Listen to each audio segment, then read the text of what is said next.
And then I saw that a little bit with you. As soon as it came that moment, the dressing gown's off, the fight's on, there was a switch you hit. Absolutely a switch you hit right then. So when I got in the ring, there's the Klitschko brothers. So Vitali, his brother, was in the ring. And Vladimir staying focused, prancing up and down the ring, and then his brother's staring at me, and I'm thinking, mate, like, don't worry about that. We can do a few rounds as well if you want. Because the way he was looking at me is like, I forgot who I'm fighting. So I'm staring at him. Then I feel his brother staring at me, and I'm looking at them both like, listen, I'm from the streets, bro. We can do a handicap match if you want. But I had to focus, and then that's what I mean, from the ring walk to getting in the ring ready to fight, and then you feel that energy of someone wants to take your head off. I really had to switch on and get in zone. I just need to, I mean, I'm not one to preach to you, right? You notice I touch him a lot. I love him so much. I'm not one to preach to you, right? But Eddie Hearn's not far away. And technically, you've just said, I'd like to have a tag team match with the Klitschkos. I mean, that's not... well, we could sell a lot of tickets, though. We could sell a lot of tickets for that. Eddie would love that. How do you feel now going through your recovery? Because it's very important, Under Armour stuff deals with that, deals with the fitness and deals with the recovery. How do you feel in the last couple of days? Just are you completely all right now? Do you feel very normal, or... So it's a new experience of 11 rounds into the championship rounds. I feel very normal, and I feel motivated because I'm going to start training on Monday. Normally, as you said, people saying, so what do you do to celebrate? I've been getting my physio done. And it's boring, but I'm on a mission. Do you know what I mean? And that's how I feel. I feel normal. I've been doing my physio. Normally, what you do, you go out and party, you have a few drinks, but that don't add years onto your career. So I won't be able to do what Klitschko's done and fight until he's 40. So I'm trying to be dedicated and prolong my career. So yeah, that's what I've been doing because I'm ready to fight again, and I want to bring more nights like that to boxing. This is the only people will ask this connected to that. Did you have your apple crumble? Do you know, I did, but it wasn't the apple crumble that I like. Do you know what it is? We had a chef. I've had chefs make apple crumble, but I just like the cheap Tesco one. Absolutely, my man. I don't know if it's artificial or how they make it, but it's just, the crumble is just molded together like like they sprayed it with something that it makes it rock hard. And we're crumble enthusiasts. You need to know this. You need to know this. We're crumble enthusiasts. There's a special way I like my crumble. Well, I've given you my recipe. That's so sad, isn't it? You don't want this, really, of a superstar talking to that. We're getting so many questions come, like Adele was saying about, like, what was your mind in the 6th round? What was your mind in the 7th round? We're getting all of those type of questions. So if you mind if I can lump all those in, so we get loads of them done. Right, what did you think the first time he went down? Did you think it was over? Did you go hazy? Look at the fights I've fought before. Every time I've hit someone, if they don't go down and stay down, they get up and I take them up. They don't recover properly.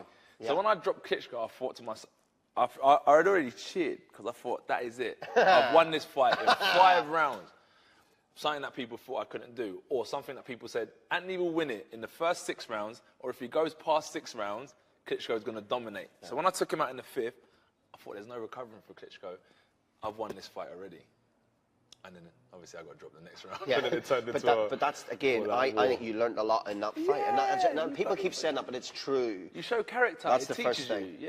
You learn so much, and you can do a million things in training, in routine, but when it comes to the real thing, that's when you learn who you are and how you deal with the pressure. And it was a great learning curve for me. Klitschko, all respect to him. Great champion and achieved great things.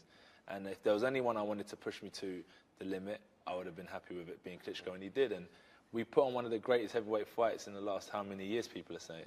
So you've talked long enough for me to forget that she wants to know what happened 6th and 7th, so I'm going to get those now. Right, so you're down. Are you hearing the crowd? Is it a blur when he puts you down? You seeing his feet? What's... I saw his corner, and I stuck my tongue out. No. If you watch the fight back, when I went down... I was like this, so I didn't... you know what, where I tried to take him out in the 5th, I'd use a lot of energy. And then the 6th round come, and I was a bit tired. And I was just waiting in front of him. Instead of moving my feet, I just waited in front of him, and I was just there for that sweet right hand. So I took it, and I went down, and I stuck my tongue out. And it was nice, because it's like I got a 10-second break. You need it. 10 seconds is like a lifetime in the ring. And I got up, they counted to 10, and then I just remember him coming over, and I thought, all right, cool. Whatever he throws, I'm going to do my best to avoid it. So now I went into a mode where it's not about trading, it's about defending. Anyone can throw punches, but they have to teach you on how to avoid punches. So I regrouped, I avoided punches, and I whispered, well, I didn't whisper to him, but if you watch the fight back... Yeah, you were talking to him? I was talking to him. Yeah. And I just told him that, if you let me get through this round, I'm going to beat you up. Well, bleep that. We didn't do that. That's brilliant. And he said, I'm going to knock you out. And I said, I'm deadly serious. You let me get through. And I was talking to him in the ring. I could see you giving it a mouth. It's competition talk, though, isn't it? Love it. Yeah. You know, and again, so many questions coming in that front. Rachel wants to know, how do you stay in the zone before a fight, which we've just talked about. He does it relaxed. You're in the zone the whole time. With my family, friends. I could talk to you like this before a fight, because there's nothing to lose. You wouldn't win any fight with me talking in your ear. I wouldn't mind. You'd lose all the belt straight away. So many coming in about that. Now, a lot of people asking after the fight, and if you want to just keep it personal, then that's fine. But I just love that. I'm off to my mum's. Yeah. You know, your mum not allowed to watch it, you know, because you're like, I don't want you to watch what I have to go through. You know, your kid obviously wouldn't understand really yet anyway. Like, no. So what was that? If you want to tell me, you can. You don't have to, but go back to where you're from, kid. With family and stuff. It's just been amazing. It's chilled. It is so chilled, and that's why I keep it so separate, because work is work. Yeah. Even though it's entertainment, I try to keep work as work, and then the family life is family life. Yeah. And I would always say that I've lost before as an amateur. Yeah. And my family never turned their back on me, and I realised that no matter what the result is, they're going to support me regardless. So I just really managed to keep the two separate, rather than celebrating on a high when I won, and then when I lost, really turn my back on everyone and not want to see anyone. I take it with balance. I don't let the success get to my head, and I'll never let the failures get to my heart to the point where I'm disheartened and I don't want to do it anymore. Yeah. I'm just happy to be involved in boxing. Rudyard Kipling's if, isn't it? You know, treating victory as the same imposter as defeat. Yeah.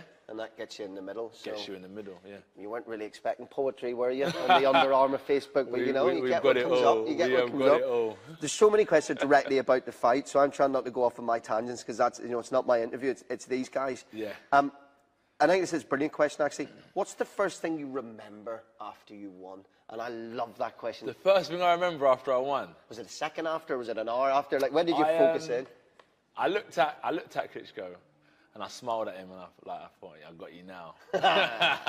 I got you now. And then I just took a stroll back. Oh, you did the walk? Yeah, but it was like a tired McGregor walk, like arms back, like just thinking. I actually thought there's two fights that I've enjoyed, and one was with Dylan, my top fight, and that one, and I thought, that was actually a good scrap, that. Yeah. And I enjoy fighting, that's what I'm saying. I don't care how tough it was, how guts and glory it was. I just thought that was actually an entertaining fight, and I was involved in it. Yeah, and you wouldn't change the way it happened. I mean, to sum it up in a song, the story of that fight. Rising up, back on the street, took my time, took my chances. That was in my head the whole fight. But you would not go, if I offered you now to go back, rewind time, go back in there, have a second round knockout, you would tell me to go away, because how it happened was just I don't know if I would tell you to. It's Rocky stuff, man. But for entertainment purposes, the build-up, the amount of people that came out, we needed a fight like that to put the icing on the cake, the cherry on top. And you can't plan a fight like that. It's not rehearsed.